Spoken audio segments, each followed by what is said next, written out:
Federalist Papers were a series of essays written in 1787 and 1788 by James Madison, Alexander Hamilton, and John Jay. The documents were published in New York newspapers in order to gain the state's support for the new Constitution so it could be ratified. Although the papers were mainly focused on New York, they were meant to earn Federalist supporters of the Constitution throughout the nation. Of the three authors, Alexander Hamilton wrote the majority of the papers, an estimated 51 of 85. Born in 1755, Hamilton was 33 at the time the papers were published.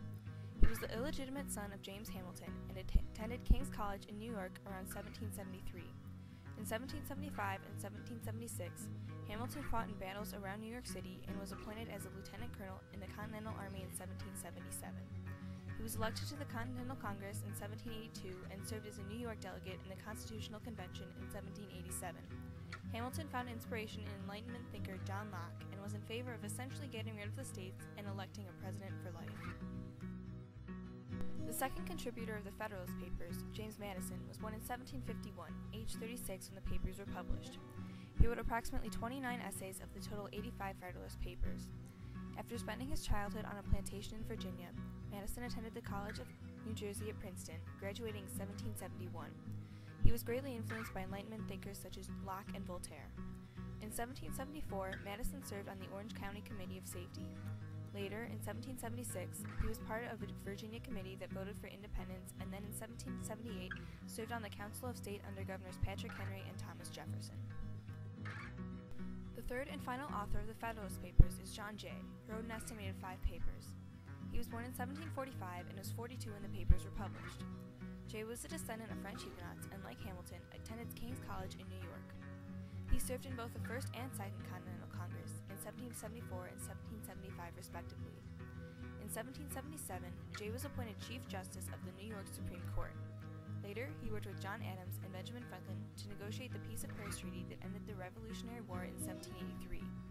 In 1787, Hamilton, Madison, and Jay came together under the pen name Publius to write the Federalist Papers for the state of New York. Some of the most well-known essays include Federalist 10, 51, and 85. Federalist 10, written by James Madison, addressed concerns about governing such a large country with many factions, or what we now know as political parties. Madison assured the readers that the new government could keep the factions under control, but still allow them to express themselves and have an influence on the government. I quote, "There are 2 methods of curing the mischiefs of the faction, the one by removing its causes, the other by controlling its effects. There are again 2 methods of removing the causes of faction, the one by destroying the liberty which is essential to its existence, the other by giving to every citizen the same opinions, the same passions, and the same interests. The diversity in the faculties of men, from which the rights of property originate, is not less an insuperable obstacle to a uniformity of interests. The protection of these faculties is the first object of government." Federalist 51 explains the important system of checks and balances. Also written by Madison, this essay states that each of the 3 branches should be independent, yet not have too much power over the other 2 branches. Madison also says that the government needs to be able to control itself in addition to its people. I quote, "It is evident that each department should have a will of its own. It is equally evident that the members of each department should be as little dependent as possible on those of the others. If men were angels, no government would be necessary. In framing a government which is to be administered by men over men, the great difficulty lies in this. You must first enable the government to control the governed, and in the next place, oblige it to control itself."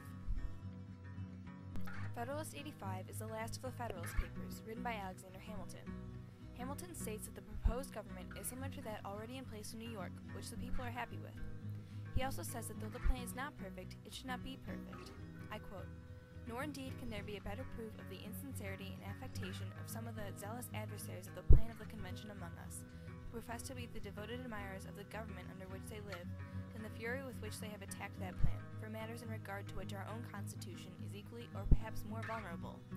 No advocate of the measure can be found who will not declare as his sentiment that the system, though it may not be perfect in every part, is upon the whole a good one, is the best that the present views and circumstances of the country will permit, and is such as one as promises every species of security which a reasonable people can desire."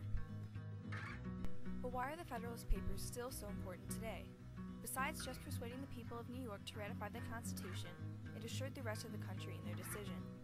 The papers explained the benefits of the Constitution and explained how the country could be successfully run. Without it, New York voters might not have ratified the document.